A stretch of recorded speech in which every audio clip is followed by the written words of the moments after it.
All the action packed in 180 minutes.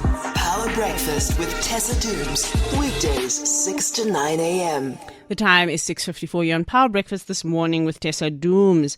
The Minister of COGTA, Minister Hlabisa, calling now for lifestyle audits across the board, mandatory, especially for councillors and people who work in municipalities. On the line with us at the moment is Dr Salomon Hoogenraad Vermark, who is the Chief Director for Technical Assistance Unit at the DPSA, the Department of Public Service and Administration. Thank you so much, Dr. Hoogenraad Vermark, for joining us this morning. What are some of the triggers that have started this conversation about extending and making mandatory lifestyle audits? Good morning, and good morning to the listeners. I think the triggers are well known to most of us South Africans. We do know that there's some issues, especially local government, where we find that there's corruption in certain municipalities and that some of the municipal employees also partake in corrupt practices. And we've seen in the public service already, where we've started to implement lifestyle audits, that there is some measure of success, and that when we build forward on the model and we improve it, that we can also then apply this in the local government field. And so there are processes where people will flag that there is a need for lifestyle audits. What circumstances are those usually under? Is this a case of whistleblowing, or is there a structure within government where on an ordinary basis those kinds of requests come forward? There's two processes. The one is the one that is explained in the guide that we have on the implementation of lifestyle audits in the public service, where a department can do a risk analysis and determine from that risk analysis which of the public servants they should earmark for lifestyle audits, and that would be typically your supply chain management, your finance management, and so forth, your heads. And then there's another option, which is the one where lifestyle audits are compulsory. And public servants, that is now the public servants in the national and provincial departments. The bureaucrats. Yes, the bureaucrats, but on national and provincial level.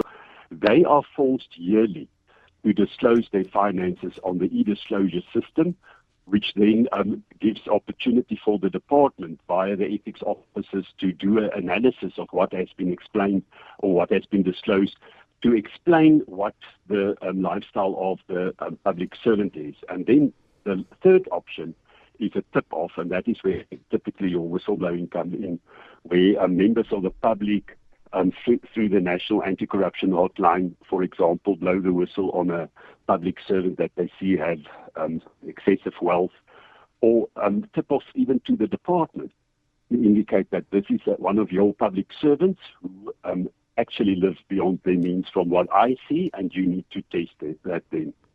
The Minister of COGTA has intervened here, asking for a particular focus on municipalities and people who work in municipalities, but also councillors. The political layer of this, is there as much focus on the politicians as there is on the bureaucrats when it comes to lifestyle audits?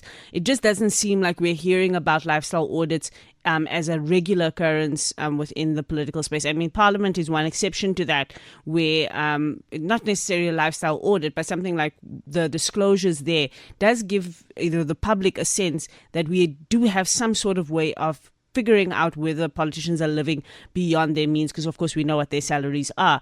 But the call for councillors, is that something that is going to be taken seriously, given that those are the political role players?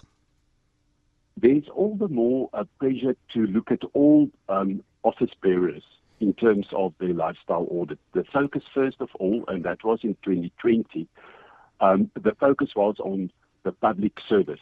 The idea was to start with the public service to find out what is the situation on the ground, what do we need to have in place in order to have successful lifestyle audits, what type of lessons do we need to learn. From there, we've migrated to looking and working closer with COGTA, where we are providing them with assistance in terms of what, from our experience, didn't work and worked. How can we build systems that will assist with lifestyle audits? Because it's a number of servants or employees that you do need to check. And all the more we got now also the president speaking out on lifestyle audits for the executives. So it's just a matter of time where all these things start to take hands. Yeah, I mean, this president has built his entire administration's reputation on the idea of being anti-corruption and the rot must go and all of those, rooting out corruption from the system. So I guess this is one of those mechanisms that needs to be pulled at some point in order to get in that direction. So thank you so much Dr. Salomon Hoogenraad Vermark for just giving us an update on those processes. Certainly also a depoliticized public service would help us a lot. A lot of patronage networks have been built up in this country that have gone unaddressed within the bureaucracy as well as within the political space. So hopefully these start to shed light on how we get the corrupt people out of the system as well. After the 7 o'clock news, of course, we're going to do our big spotlight at 7:15 with Durko on what do we do now that the tariffs are coming. Durko seems to have a plan, so let's ask them about it at 7:15.